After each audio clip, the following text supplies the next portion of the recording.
हिसाबात में पेश हो रहे हैं, इस हवाले से आप क्या कहेंगे? बिस्मिल्लाहिर्रहमानिर्रहीम।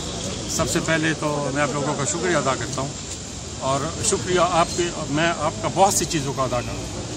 मैं अरबाब जहांगीर साहब का बेटा हूँ, सर नवाब दोस्त मोहम्मद खान का पोता हूँ।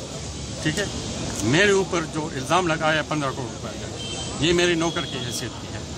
15 करोड़, वो भी ये आप सुन ले, वो भी कोई चोरी नहीं है, सिर्फ अनजस्टिफाइड है।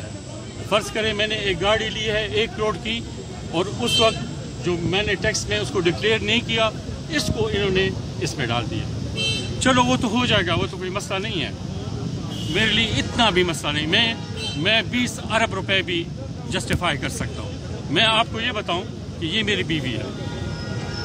हुकूमत पाकिस्तान से और हुकूमत सूबा सरहद से जितने पैसे इनको मिले हैं 1 अरब 7 करोड़ अभी तक मिले हैं। सर कुछ असासे हैं जिसमें लंदन फ्लैट्स 4.5 साल से वो लोग बार ये बात तो किधर है वो? आप बार ये बात करते हैं अभी तक पता यहाँ जो मेरे खिलाफ जो अखबारों में आते हैं अरब और वो किधर गए? वो क्यों नहीं है अभी रेफरेंस में? देखिए, आप मेरी बात जी 2 मिनट